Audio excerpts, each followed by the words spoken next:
Oh shit! Here we are with another Miah-Pinion. Today we got Chris Collier hanging out, talking drums, talking producing, talking about whatever else happens to come. That's right. June's gonna hang out with us. How you been? Really good. It's busy. It's getting hot here. It is. Not It is. looking forward to 100-degree weather. It's getting hot, in the folks. So, valley. got my little towel here. We got some nice cold water. I should probably get another water. But so, Chris, thanks for coming on out, man. I know you've been really busy lately. Yeah, it's been great. Thanks for having me, dude. Yeah, no, it's a pleasure, man, for sure. So I know that recently you've been doing a lot of the production work. Who have you been working with recently? Recently, the biggest is probably Whitesnake. Whitesnake. Everyone knows Whitesnake. Here I go again, still the night, yada, yada, yada. I mean, the hits keep coming. Yep. Right? Yeah, it's crazy. He just put on a new record in May. I mixed and mastered that.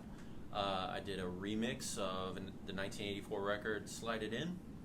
Did a whole like remix and master of The whole it. album? Yes. Oh, wow. Okay, So, I didn't realize that. I thought you were yeah. doing a couple songs. No, I did the whole record Oh, on that. wow. And to hear those tracks like recorded in like 1984, pristine, like to tape, they were so clean and so easy. And I grew up on that record, man.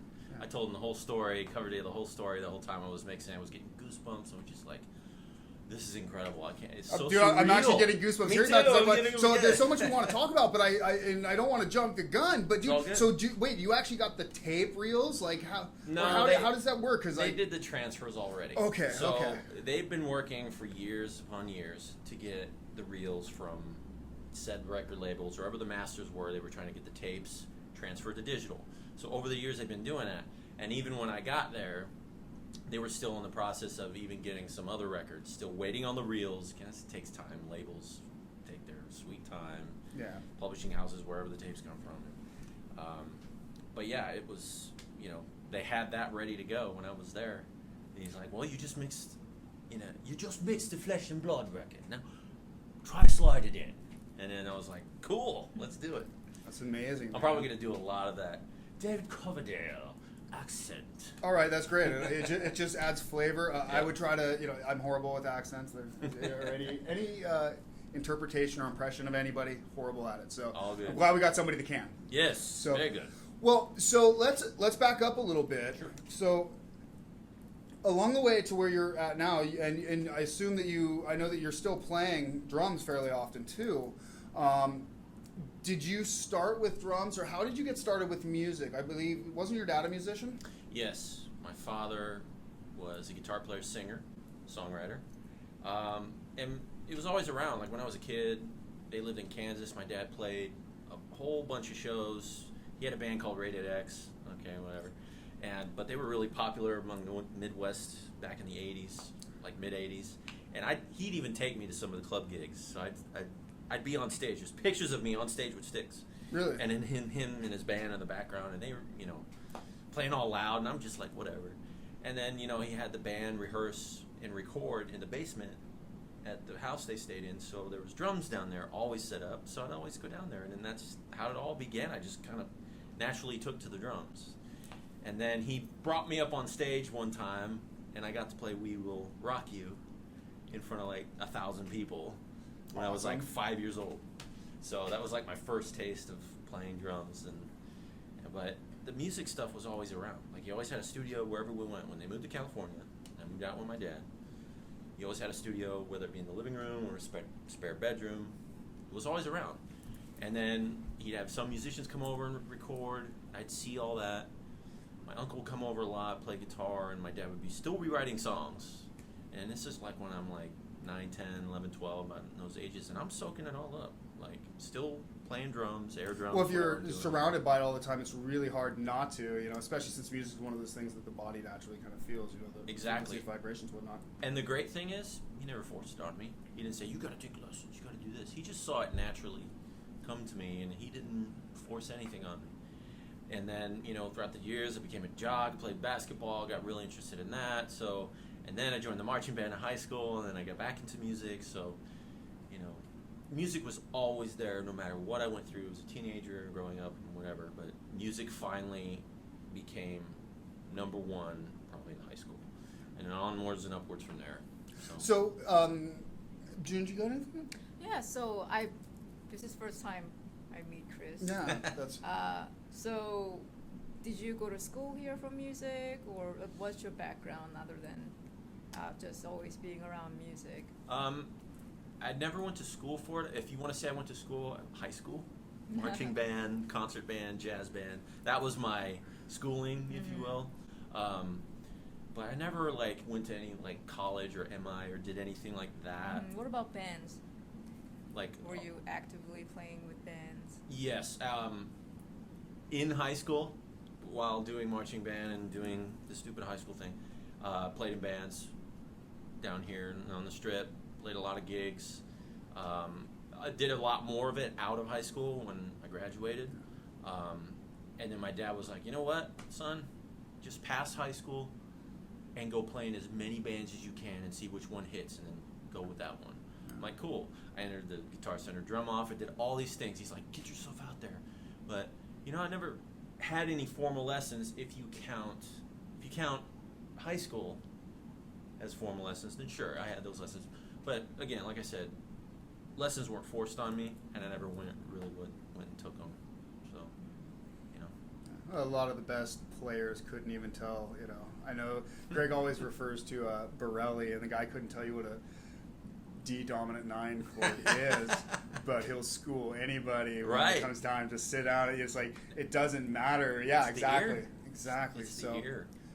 Plus, I mean, you kind of blow it off, but having gone through from 9 years old through high school, you do learn a lot of music because you learn how to read and write music during that time, and that's something that I think a lot of people who never go through the academics, they don't pick a lot of that up, and that I think is a huge benefit, particularly I find when it comes to studio time and stuff like that, and being able to communicate with other musicians, or even better when they're trying to communicate to me. I'm like, wait a second, let me just jot this down. Okay, right. Now I know what you're doing. Having a basic understanding of music theory, knowing how to just speak drumese or a beat, or say, hey, can you play a G instead of an A?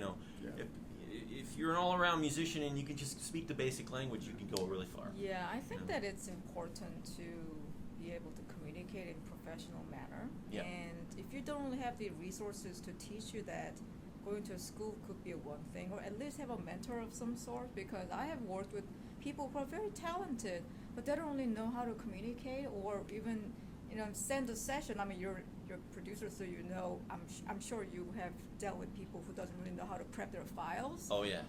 And that is so painful to work with. It's hard because you only have finite amount of time. Yep. And you gotta deal with all this formatting issues and naming issues, and it's hard. Oh yeah. And a lot of people just kind of have their own way of working, and that doesn't really translate into other person's workflow. Right. So it's just kind of your own way of doing things, and I've been just kind of dealing with that sometimes, and it's hard. Yeah, on both sides of the coin too. I would imagine, yeah. Like being in the producer seat and you're trying to communicate with a musician. Hey, can you play this rhythm instead of that, or can you play this chord instead of that? Oh, I don't know what that is. It's like, oh, okay, and then you gotta kind of figure out how to communicate to them diplomatically, without insulting them. You gotta break it down for them. You gotta break it down in a different way. Fortunately, the years of marching band and the disciplinary stuff of that, and learning how to subdivide and all the reading, and even after that, when I was marching an extracurricular doing core stuff, you learn all about managing and communication with your peers, the drum line, the guys in the drum line, and you learn about breaking it all down. We take things in sections, a bar at a time, 2 bars, okay, play the whole phrase, A to B, bam, bam, bam. So all those things sink in your mind, so that when I communicate with these guys, I got a few different ways I can do that,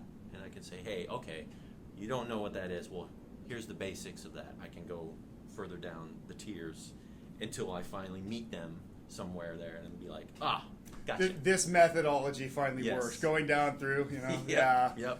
Exactly. I have that too, going out and playing with different people where it's like, all right, some people I can just ask, is that on the and or the of, the beat? Yep. And they're like, oh yeah, this. and some look at you like deer in headlights. And say, Hey, all like, right, how do I? You know, I know 1, 2, 3, 4. Everything in between is your problem. Yeah. Yeah. So, and I could only imagine on the production side, especially like when June started about when you're talking about more important things like file transfer issues and different protocols, and that way it's like. Mm-hmm. Where time that they, people are expecting to pay a certain amount for a certain thing, but they don't do the prep, Yep. and then they're shocked when it's like they don't have as much time within their budget. Yep. Or actually, a lot to reiterate that point about file stuff and all that. That happens a lot more often because a lot more people have more access to recording equipment, and then when they try to deliver you stuff, or they're working in Logic and you're in Pro Tools, or they're in Cubase and you're in Reaper, it's like, okay.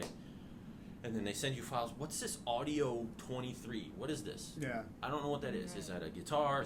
I mean, I've learned to just go through and say, forget it. I'll just listen. Okay, that's a guitar. That's a lead. That's this. That's a keyboard.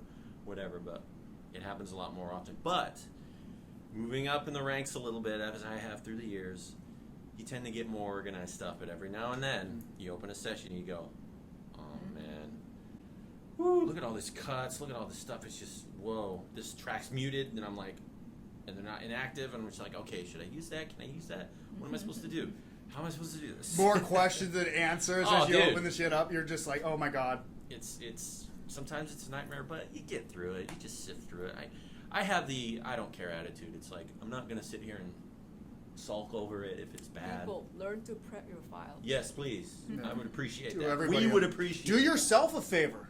Yeah. It'll cost you less. Everything will be better in the long run. Everything will sound better. Yep. Chris can do so much more with it when he doesn't have to spend time cleaning up your mess. Exactly. Yeah. When you prep sessions for somebody else, I'm very meticulous, color coding, naming, consolidation, everything is there. Sterling Winfield, if anyone knows who Sterling Winfield is. I don't. Do you mind? Sterling Winfield from Pantera. He helped Pantera on the last on Trendkill and Reinventing the Steel. He helped Vinnie Paul throughout the years with Damage Plan, through all that stuff, and some of Vinnie's demos after Dime. And he hits me up. I sent him some files with a band I was working with, and he texts me out of the blue, just say, dude, these are the most organized files I have ever seen. Bravo. Fucking all I have to win. do is open it and get to work. I'm like, see, that's what we want. Well, and the other cool thing, when you have somebody like that who hits you up and tells you that, then you got a nice, basically a template. It's like, okay, talking about methodologies and stuff. Well, here's one that you know works, and you've gotten credit from somebody. They went out of their way to call you up and be like, dude, thank you. Like, well, now I know that works, and you have that. Yep, exactly. So that's great. Do it like that every time. Plus, it just shows your work pays off. I mean, Totally, man. you know. Totally. Yeah. So you were doing the marching band. You got out. You did some drum corps stuff. This whole time you're playing around. So how long did it transition from playing, and what did you do during the time from stopping doing marching corps to where you started actually doing production work and moving up in the ranks, so to speak? Cool. Well, with the marching corps, I was still playing in bands, and then I had admirations to go and try to march in a real DCI corps. One of my favorite drum corps is the Blue Devils, and I tried out for them. I didn't make the cut the first time. I made the cut the second time, but I didn't go up because I was in my head. I was like, you know what? I got to move up there. I got to commit my whole entire life to that, and I didn't have the money to do it. And I was just like, you know what? I just got to stay. I got to stay down here and just try to pursue music this way. So I played drums in bands. I did everything I could, and then I ended up, I would do everything. I filled in on bass. I started playing guitar in bands. I started singing background vocals. I started doing all this stuff, and then with every countless bands I've been in, there's been situations where we've been in the studio, tracking drums. One thing my dad always told me as a drummer, he's like, you can never punch in. You have to play it from start to finish. Ask Greg. That's my philosophy, dude. Has been my whole life. Yep, my dad said it. He's like, hey, you're recording reel to reel, you can't punch in. And if you better have the God finger if you're going to punch in on drums. And I'm like, all right, cool. So that was my mindset. going into the studio when I played my drums. I like your dad already. Yeah. And then when I would hear stuff back, I'd start to analyze it. And I'd start to go, yeah, that kick drum doesn't sound right. Why do my cymbals sound all like harsh? Why is that happening? And I was slowly starting, every time I'd go into the studio with a band, whether it be playing drums or playing guitar, I'd start to analyze everything. And I'd start to try to get hands-on, like I wanted to be a part of that. So over the years, slowly over time, I think I started getting serious about it in about 2002, 2003. And then I said full blown, I'm just gonna do this. Start Pro Tools. I learned Pro Tools 6 when they first came out with the TDM systems. That's when it was all over. I was like, oh my God, I can do all this. I write all my music into the computer, and it's simple, and it works. I'm like, I gotta do this. I remember my first time seeing Pro Tools, and I was just like, what is this? This is a game changer. I didn't care. I don't even know exactly how it's going to be, but... I didn't care. Yeah. I looked at it and said, I'm going to learn it. Yeah. It's like, as long as I can get signal into here, and it's recording what I'm doing, the rest I'll figure it out. I had no fear. That was the number one thing that got me through all that, was no fear.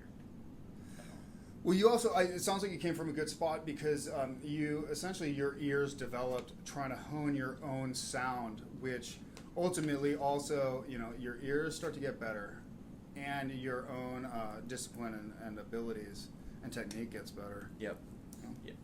Yeah, just constantly doing it and trial and error and losing files and accidentally deleting a folder that had all your sessions in it and then emptying the trash and going, I mean, I've done all that. I've distorted. There was a point where, I did my first, label record was with Pat Travers, Carmen Apiece, on a record. Travers and Apiece, they did a record together. It's called It Takes a Lot of Balls. And I was an engineer on that record, thanks to a producer named Greg Hampton. He put me in the driver's seat. He's like, all right, let's see what you can do. So we did it, and I did it.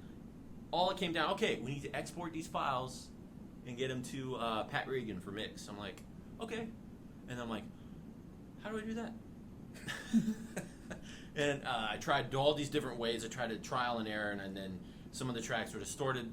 The thing, I got yelled at. It was just like, that was my first big thing, and it was just, I learned the hard way.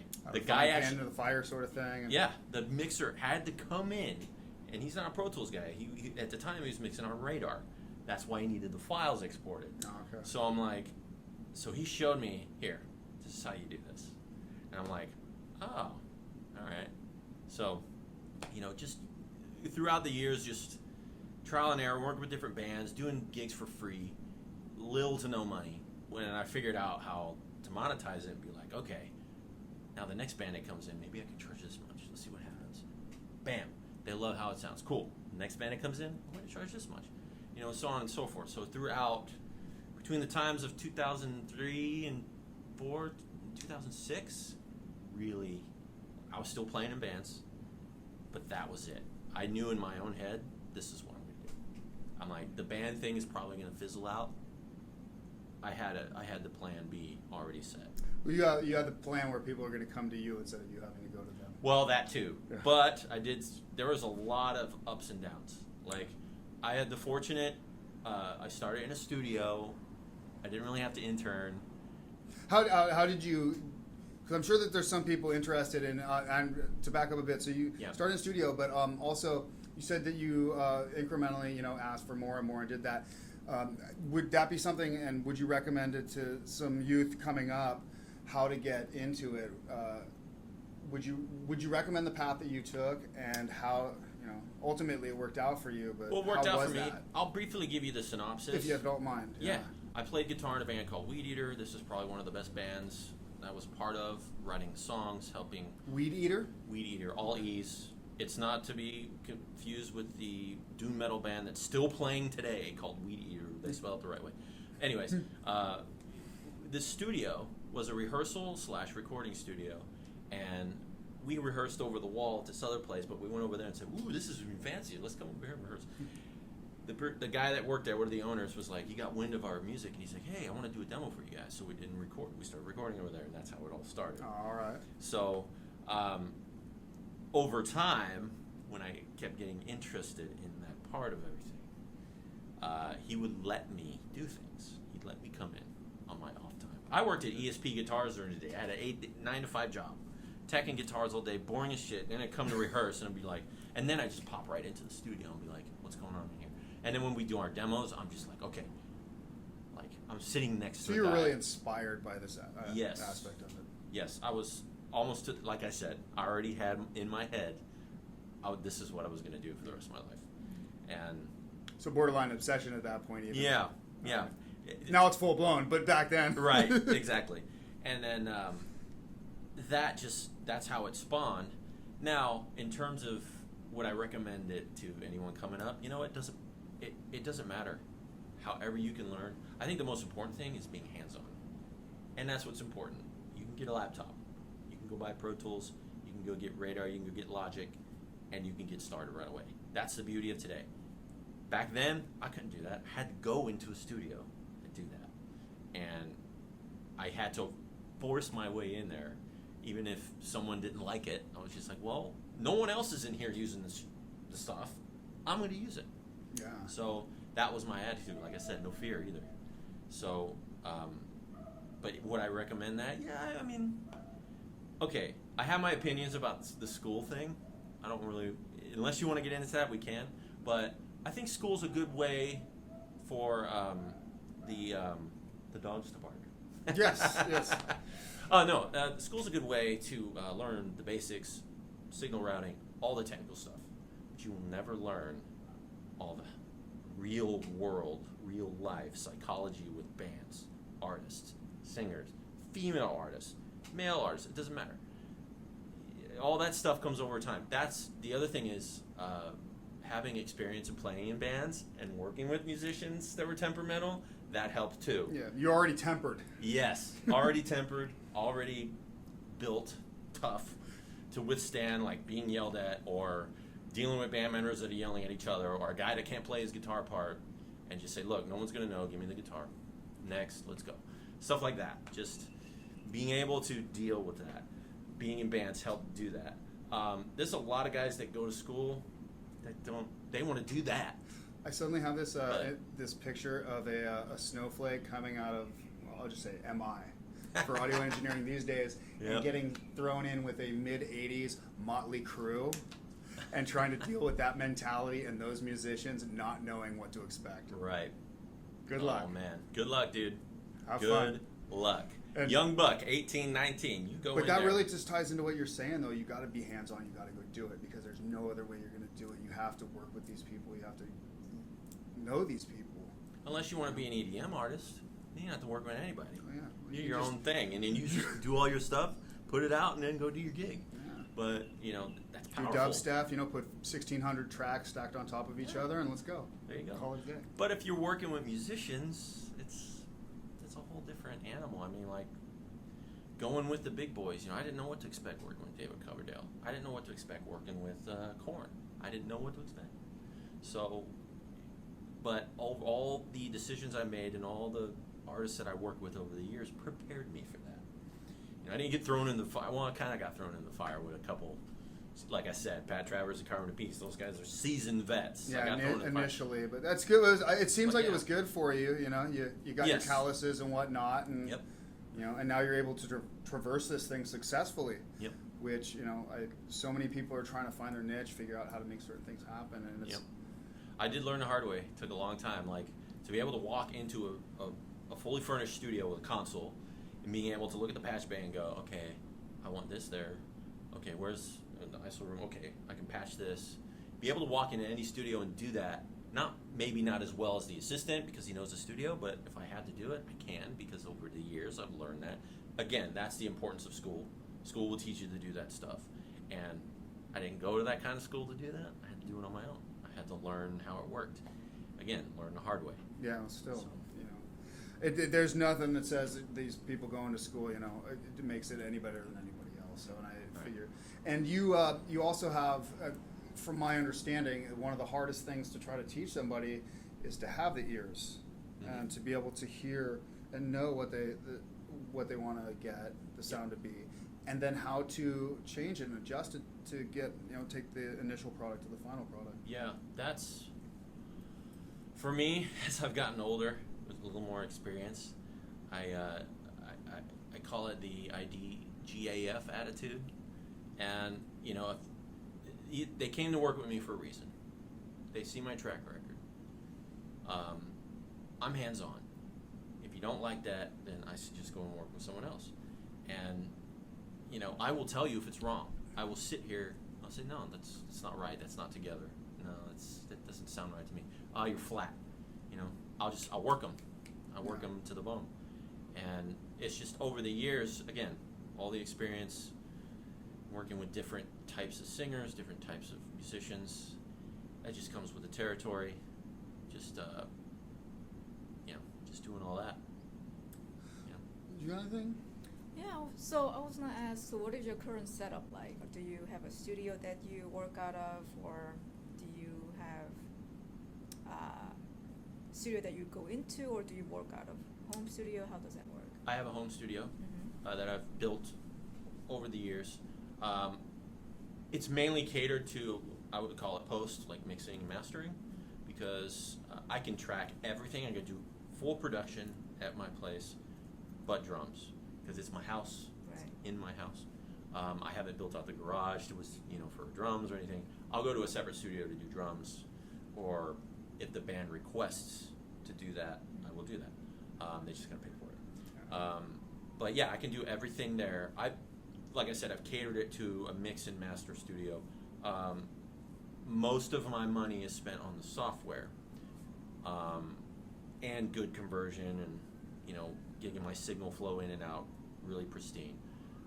Because I tend to do also a lot of vocal tracking, probably more vocal tracking than I do even with guitars. But occasionally, if I'm working with artists, like say with Tommy Victor from Prong, we do everything there, and you know, we're probably going to go in and record some more stuff here pretty soon.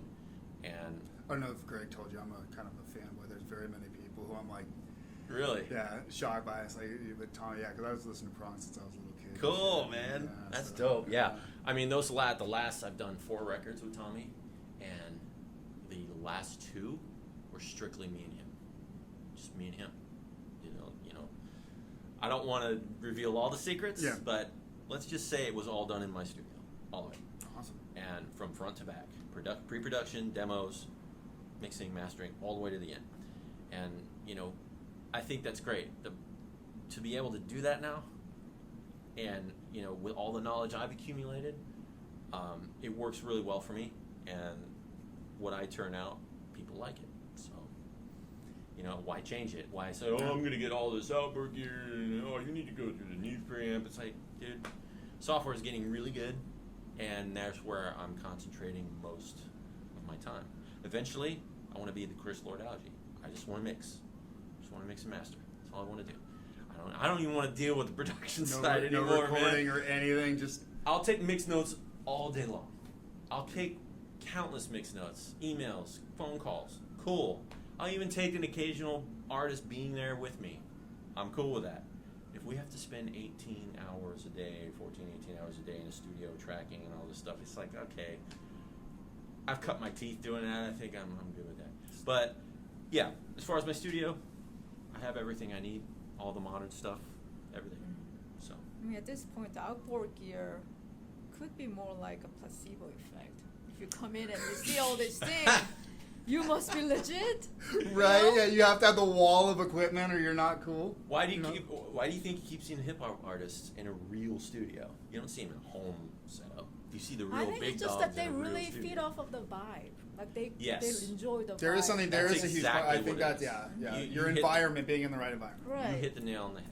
That's exactly what it is. And that's Yeah. cool. That's just kind of they want in Yeah. their process. Now, as far as gear being placebo, here's my philosophy. If I had what I wanted, if everything at my disposal, no Money's not an issue. Money is not an object issue, anything. I say, okay, I'd have a sidecar, some great preamps, some good compressors to go to track. Oh, the guitar sound's going to sound great through that Neve. Maybe I can rebounce the drums through there. It'll sound super sick. And then back into the computer. So everything resolves into the computer, no matter what. But I think the outboard's very important for the tracking process. So that's not really placebo. I mean, I can go into a Focusrite or some, little preamp here and be like, okay, we'll call it a day. But there is some magic in some of that stuff. And a lot of the veteran guys know that, and they prefer that. Swear by it. Like, for example, Jonathan Davis. He does not want to do any vocal tracking anywhere else but his studio. Big SSL console, all his outboard, thousands of dollars of microphones. That's all he wants, and he knows he gets the best sound. So, but when you got that facility, and that's your Jonathan Davis from Korn, that's what you get. So, if you know what you're doing, then it's great. well, yeah. But a yeah, lot of course. times I see that people get all this piece of equipment that they think that this will, make your sound really great. Fix Oh, yeah. other But deficiencies. then you're using all this the connections that kind of downgrades the whole Yeah. signal. Or they hit the input too hot and it's distorted, or Right. they don't know how to use the equipment. Oh, this is going to make me sound better simply because I have Yeah, Yeah, and let's they not say just- anything we can't take back here. That's the thing. Like, No. It's just- a lot of people kind of go through this gear acquisition mode, and then they buy more stuff than they actually do the mix or creating stuff. They just keep Happens. accumulating stuff, and they don't really use 100% of what they acquire. That's kind of what I'm talking That's about. so Like, funny It's you just said kind of that. placebo that they get more stuff and they think, oh, now it's better. But it's Yeah. more about like how you utilize what you already have. Like if you can master that, then you deserve new piece of gear or whatever. Sure. Yeah. Yeah. Yeah. That it's funny you say that because my uncle is a broker in Nashville. Used to be a broker out here for years. Old vintage gear sold to people. Michael Jackson, Rick Rubin, Mariah Carey. He's dealt with all these people. And he's also dealt with millionaire, billionaire guys who just like to collect the gear Yeah. and have it but never use it. Or they try to use it and then it sounds like crap. Another example, I had a band years ago when I was working at the first studio I worked at. They had they went to the studio in Venice, and all this vintage gear, console, Neve console, Telefunken, Neumann microphones, all the best stuff. And it's like, hey, and the engineer was in and out. We were trying to do it ourselves, and we couldn't. It's like, okay, what do you think? We did this at like $1 million studio. I'm like, cool. I take the files and I go, this sounds like crap. Like, it did. You might as well have put like a Fisher Price mic on the snare drum, or on the guitar cab, because it would have sounded the same. People that don't know how to use the gear, it doesn't matter if you have the gear or not. Mm-hmm. It's all about here, and it's all about the knowledge of signal flow and knowing how to use that stuff. Right. And I've mixed plenty of stuff, and plenty of stuff has come to me like that. Oh, we did it all, and we want to maintain. It's like, well, I'm sorry, but it sounds like crap. I gotta change it. I gotta fix it. But yeah, my uncle deals with that a lot. Like, but it's a sale for him, so it doesn't matter who it is. If they got money, okay, here you go, and you can have the gear. But I'm curious with both of you guys actually, because I deal with more of this than I really expect to on a professional level. But there's times where I go in, because as you said, you, despite being a drummer, you go into other studios to record drums because it's not adequate at your place. And I find where I'll go into these different studios and I find people that really don't know, it's like they have a house kit there, and I get there and it's like an hour into it and we're still getting the sounds and stuff and things are going on. It's like, this is your guys' kit. I was coming in, I was playing on it. Why are we having any of these issues? And Right. I think it comes to that where it's like, do you guys just not know what equipment you're trying to use? Do you not know how to use that equipment? Like, what's the deal, And ultimately, it doesn't matter because I tend to get paid by the hour. yeah. So I'm like, whatever. But I'm not gonna lift a finger until you get. But the this stuff times when going. I say I'll do it by the song, then I'm like, hey guys, what's going on? Yeah. Go. What are we doing? What are we doing? What do we do? Yeah. So Totally. do you guys, I did mean- you deal with that with going in to do drums with at Well, other studios, or I do you don't- get the luxury of dealing with specific studios that know you're coming in and handle it? Well, and most I'm of the time, interested to know from you too. most of the time they can handle it. But Yeah. I go in because I'm a drummer. I don't care if I'm playing the drums on the session or I'm just engineering. I'm a drummer. If the kit sounds like crap, I'm going to go in there and fix it. I've worked with shitty heads. I worked with great heads. I know how to get the kit. If we can't put new heads on it, okay, I know how to make it work. And I know I'm going to replace this later with samples, so whatever. and then the brain's working. Yeah. So when I go into that situation, I come prepared. I'll bring my kit if I have to. I'll just load it in the back, whether I'm playing it or not. I'll load the stuff in the back and just have it ready to go in case things just don't go right or sound right. And I'm like, okay, try this snare drum, But fortunately, I've been able to find studios where guys know what they're doing, and most of the time we got to bring our own stuff anyway. So how many percentage of bands that you work with actually require real drum tracking? Nowadays, probably about a third, maybe half. There's a couple artists I've worked with recently that, oh yeah, we gotta have real drums. It has to be real drums. To the point where they ask for the files after they're tracked. Like if I tracked them and they're elsewhere, we want to hear the raw files to make sure they're real. So it's like, oh yeah. I have appreciation for that. Yeah, yes and no, but it's like constantly hammering hammering me. MIDI right here. It's a whole other story, but it's constantly hammering me for,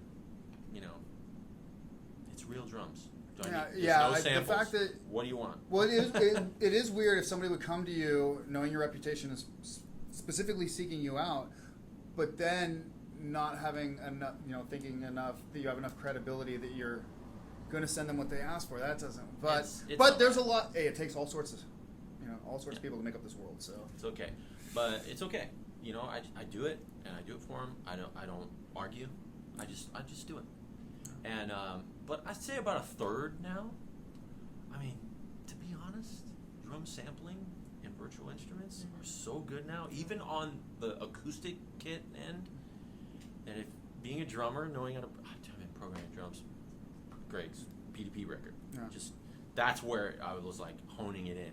And then ever since, like, what was it, 2011, 2012, I've been doing it nonstop and trying, to do it as much as possible, get as many sounds, so I can know how to do it and make it sound like a real drummer. Somebody actually. Case in point, someone hit me up, Trip Eisen he played in Static X. Okay. He's got a new band coming out called Face Without Fear, and they said, man, we love what you did on the Prong record. Those drums sound so natural and real. And I'm just like, cool, thanks. No, they're programmed because I know how to get it sounding like human. Not 127 all the time and, but the virtual instruments are that good that if you know how to use them, you can get them, you can fool a lot of people. Yeah. I'm not saying you should do it. I'm just saying the tools are there. And not everyone can. Obviously not endorsing it, but at this point, you should just do it.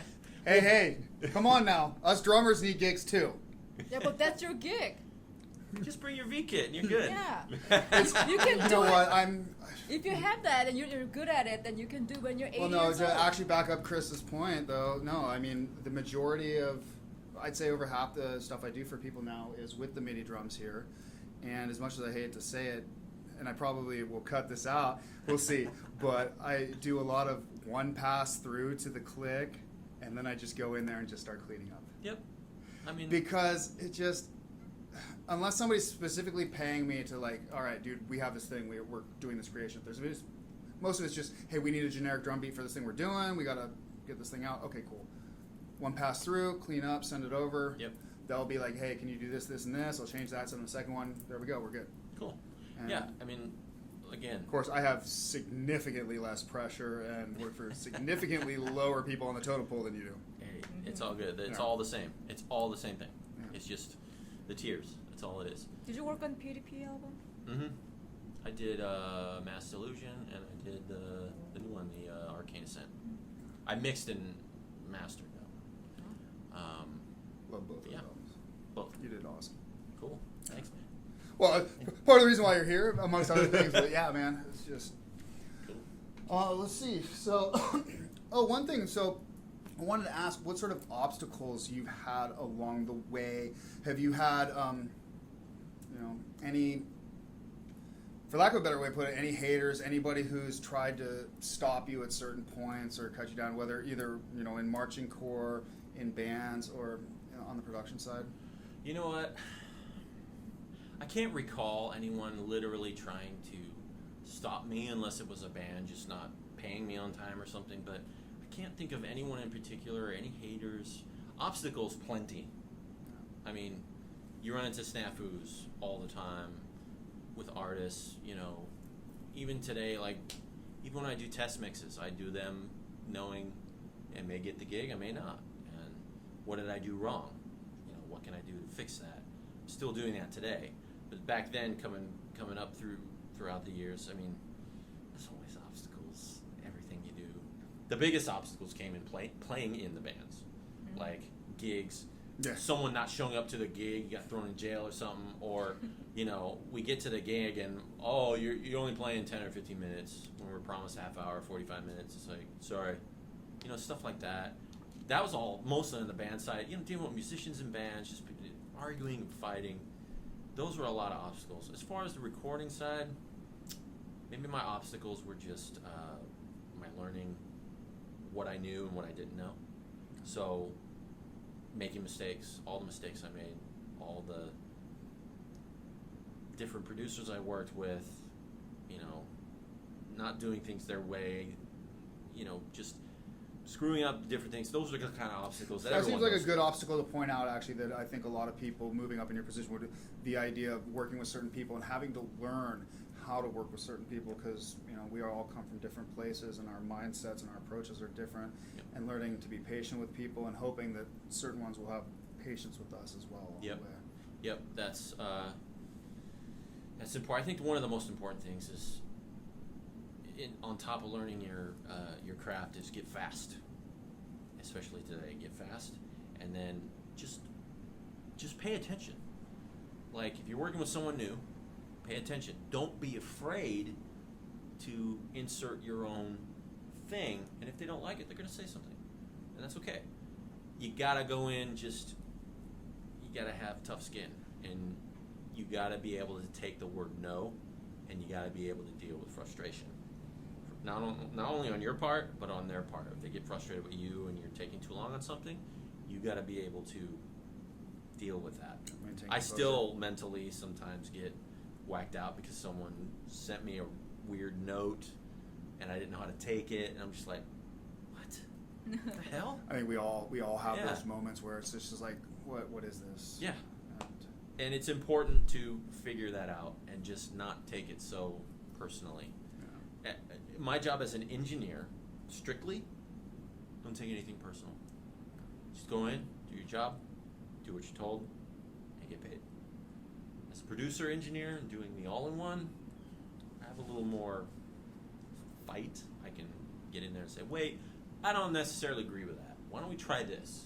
You know, I have my, you know, way, depending on the artist, unless they come in and tell me, look, we know exactly what we want, we just want you to do this. I'm like, cool, pay me this, agreed, done, let's do it. Other than that, I mean, you can't be afraid, no fear. There's a big benefit them coming in and doing it that way too. And on the flip side of that coin, obviously, you've established enough clout now to where you feel that you can tell the artist and the people you're working for your opinions and stuff. And for the most part, even if they don't take it, they're going to be respectful of the fact that you have it. I'm sure, you know.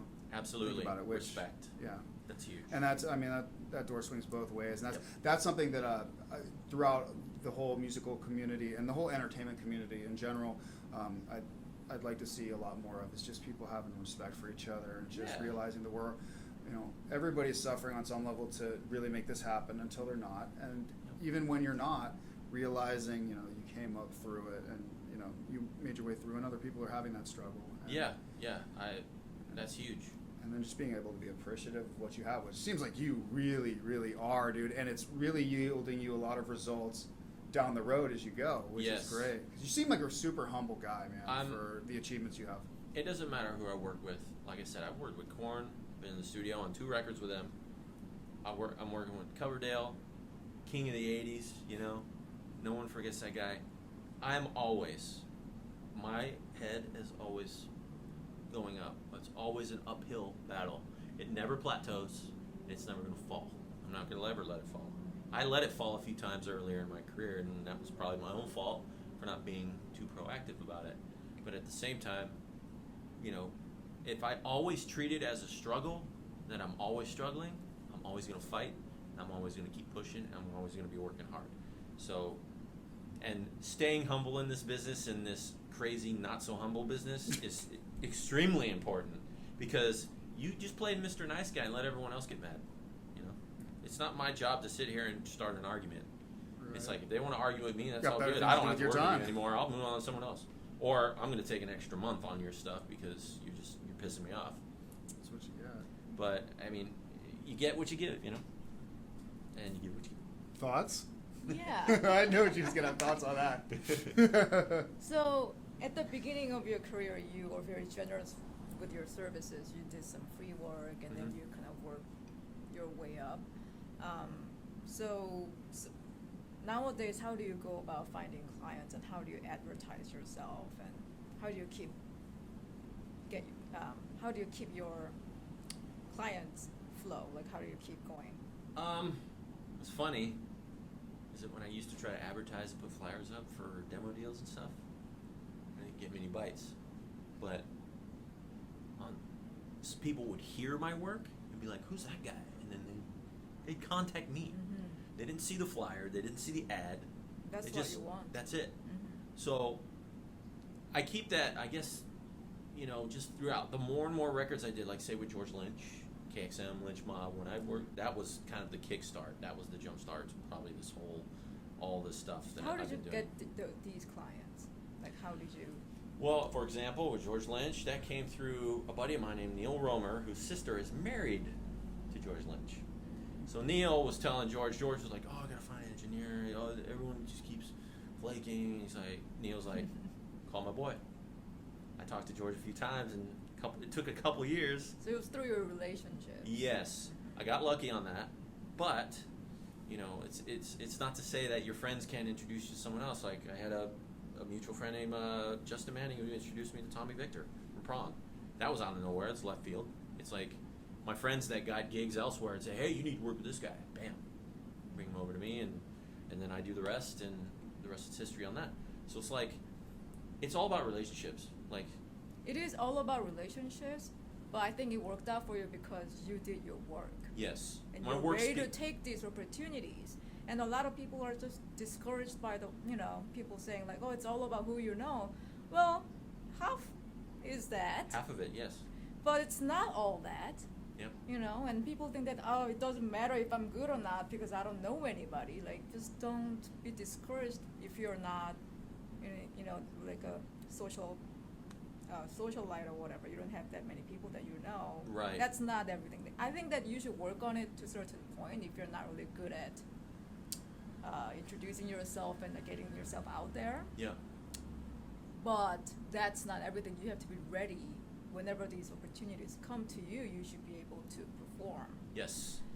Absolutely. So it looks like, are you comfortable with are you that kind of person who is just generally good with, hanging out with people and just talking about pretty much whatever and just keep your relationships more broad? Like, did that help you Yes. get to where you are? I'm not a very social person. I won't go out on my way to go. I used to.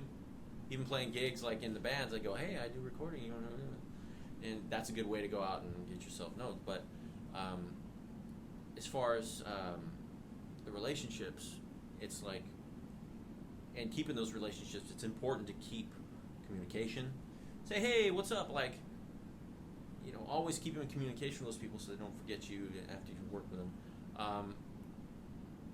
But I think it's important to keep those relationships alive, and if it grows into a friendship, like, for example, with Coverdale, the first day I worked with them, it's like we were best friends. We're going to dinner every day after the sessions, and it's just like, sometimes you just click with people, and then that's it. You're in for life. Sometimes it takes a little work. Some clients you never meet in person. Like, I've done tons of records where I've never met the people. I've never seen their face. Like, it's crazy. Everything just email and phone calls? Emails, Messenger, Facebook Messenger. They don't even friend request. Sometimes never even a call even? No. It's crazy. There's That's sessions awesome. I've done with... I mean, are they local or are they from No, somewhere? I've got international, Italy, Germany. Okay. I mean, it's like, "Hey, we heard you mix K.X.M. We want you to mix blah, blah, blah." I'm like, "Cool. Send it over. Send the files, link, bam, got it. Here you go. Oh, change this, bam, there you go, done." thanks. And then every now and again you hit them up, hey, how you doing? You know, it's that one extra little, you know, effort to reach out to them after a while, after you work with them. I think that's hugely important. Yeah. Just keep those relationships. Like I have mainstays that I've done throughout the years. John Brown Bag Johnson, Graveyard Barbecue. He always comes to me. He's grandfathered in. He gets my super low, I'm a beginner hourly rate because he's been coming to me for years. Potty Mouth, the whole mess of like a punk band called Mood Ranker, a great friend of mine named David Green. They say, we're not ever going to anybody else. We're going to you. I don't care where you go. I was going to move to Nashville. On tour, we're coming to you in Nashville. I mean, those are the people that I will always accommodate because you just make those relationships, but you put forth the effort and you do the work, and it's good work. So it all, like you said it perfectly. It all works as one. Yeah, you can go out and advertise. Oh, I'm a producer. I'm this. I'm this. I'm that. But then that you can don't go perform. so far. Oh yeah. Yeah. And you get in the studio, it's like, this guy doesn't know what he's doing, man. Like, he's slow, man. Well, I guess the price is right for what it is. Oh, we'll just go through this and then. No, if you're gonna go out there and be hard pressed with people and advertise yourself like that and tell people you're good, you better back it up. Yeah. No doubt. That's why I've always been modest and humble. I said, yeah, I do that. Oh yeah, I work. You know, I work. Well, with those this band and mainstays that are going to band. be some of the best word of mouth people too, because Yeah. if there's only one person that they record with, then when somebody asks them who they record with, obviously they're going to refer you. Yep, exactly. Hands down.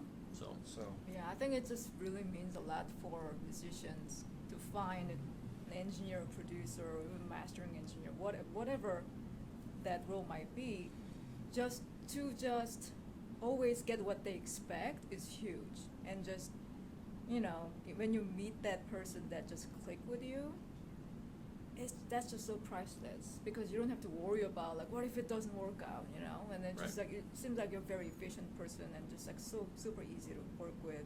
There's no ego involved and like we're not wasting our time on, you know, useless arguments and stuff like that. That happens. I mean, I have dealt with that in the studio before, and that just means so much because your music is only halfway done.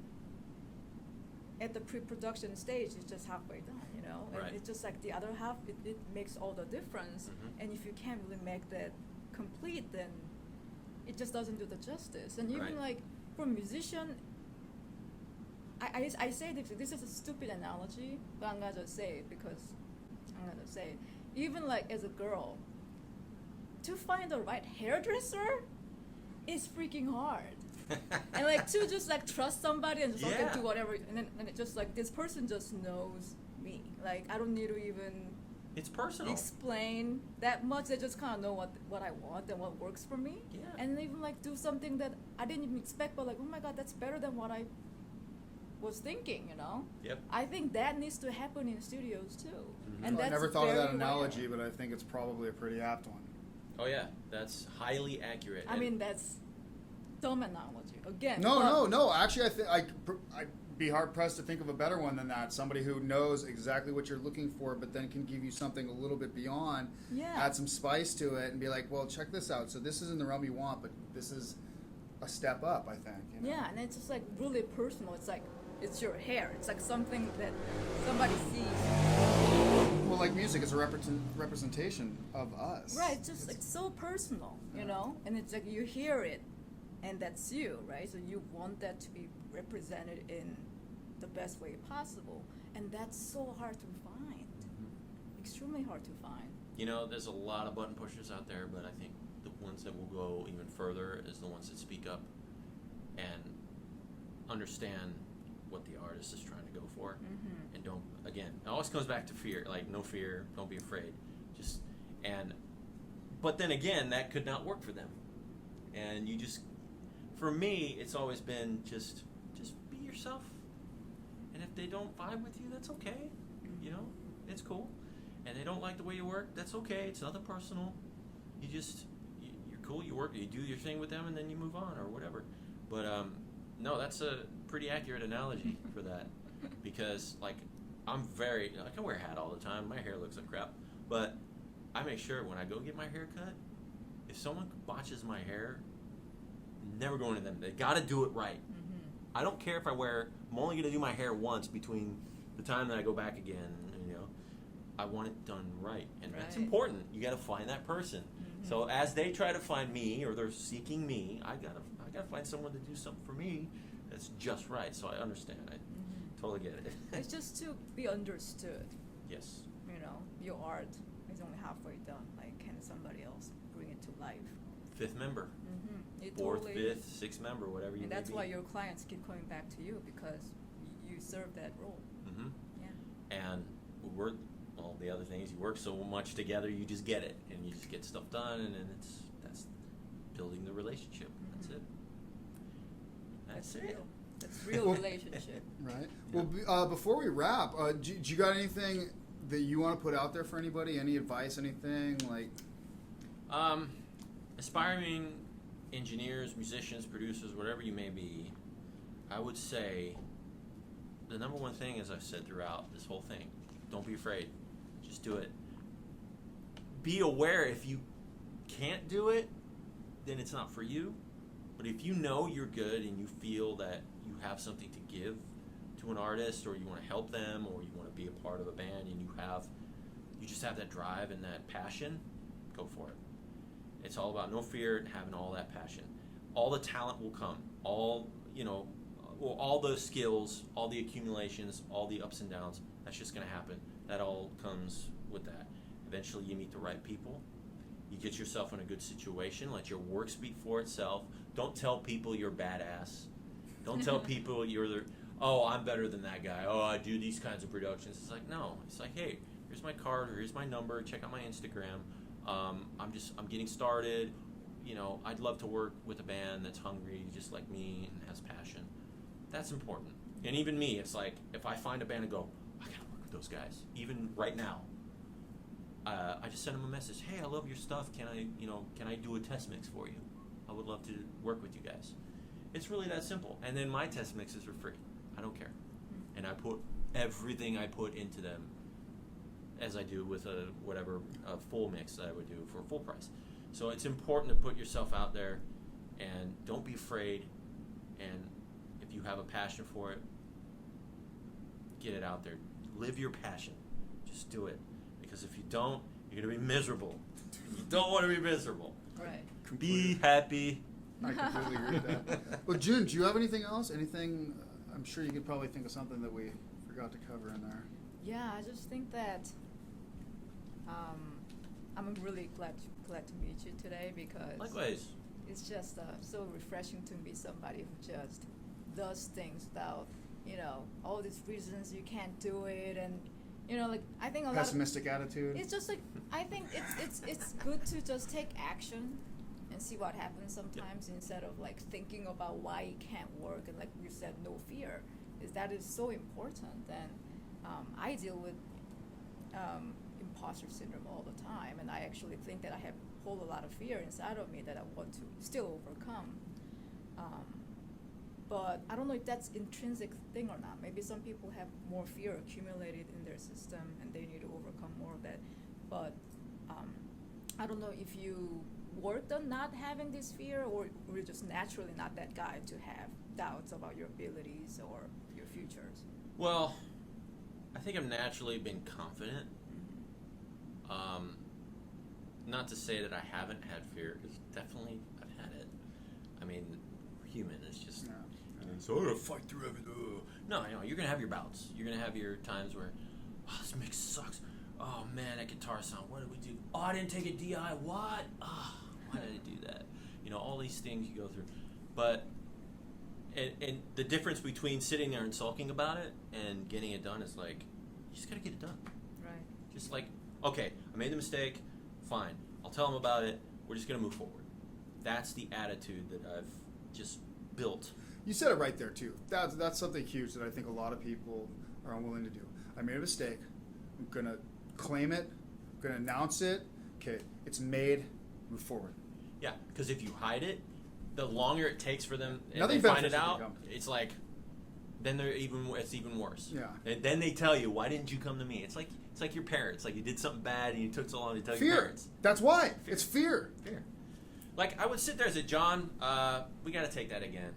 I hit undo, and I hit play, and it's gone. The region's gone. Can we just sing it again? I just tell him that, and he's like, oh, yeah, it's cool, it's cool. So you just do it, just move on, because look how quick that happened. Done. It's all gone. So, yeah, here you go. Just gotta own each moment. Gotta own it. Bam. Yeah. So, what can people look forward to you coming out with in the near future? Do you have anything a little bit further down the road? There's some Whitesnake stuff. I'm going to continue to keep working with Coverdale on some, I call it top secret stuff because I can't really announce it. One thing I can announce. Well, we'll look forward to bringing you in the future to come back and talk about it when you can. So. Absolutely. Yeah. One thing I can announce I'm really excited about with Whitesnake again. I got a chance to mix my first live record. I say mix like 4 songs. But they played it download on June 14th, and then they sent me the files, and they want their download is putting out in July. They're putting out like different songs from different artists. So I mixed 3 songs. The first time I've ever mixed a live situation, so that was a whole different animal. It was a really cool experience for me, and they loved it. They absolutely loved it, and that's coming around July 6th or 7th or something like that. Download's going to officially put it out, so I really can't wait for people to hear that. Like my mixing endeavors on a live, live in a live setting. The new K.X.M record is coming out. The 3rd record. It's called Circle of Dolls. That's George Lynch, Doug Pinnick from King's X, and Ray Luzier from Korn. The power trio that never tours. Their 3rd record is coming out. The new Korn record is coming out September 13th. I had the honor and privilege of recording Jonathan's vocals, most of his vocals on that record, as well as helping the band on some pre-production sessions before they track the record. What else? Tommy and we're doing some more Prong stuff right now, working on some stuff. Yeah, it's pretty much lots of local stuff happening. So much stuff that you're doing. It's like I can't wait to check that stuff out. Yeah, so awesome. I mean, I can name it all, but there's a lot of stuff. But a lot of local stuff. Just always going. Always got my plate full. So. Well, despite your plate being full, we got to finish off with. If somebody wants to add more onto your plate, maybe a second entree, an a la carte thing here or there, what's the best way for people to get a hold of you and to get you their material to see what you can do with it? You can look me up on Facebook, my personal profile with my name, Chris Collier, or you can go to the page called facebook.com/CMC21 Productions. You can go to Instagram, instagram.com/CMC21 Productions. Those are the platforms I really pay attention to. I'm on a label called Art is War Records. You can go artiswarrecords.com. I'm officially managed under them. I've got apparel. I've got T-shirts and hats. Whoa! I'm like out of the blue. Thanks to my awesome manager Lucas Joyner, who owns that label. Yeah, you can look up everything there. Well, that's awesome. Well, Chris, I really appreciate you coming and hanging out, man. You're doing some great things. I have a lot of stuff in the future to look forward to. Yeah, I'm sure this was insightful and inspirational for a lot of people, cool. And I'm sure that's not just my opinion. Well, thank you for having me. June, thanks again. My pleasure. Thanks, everybody. We'll see you next episode.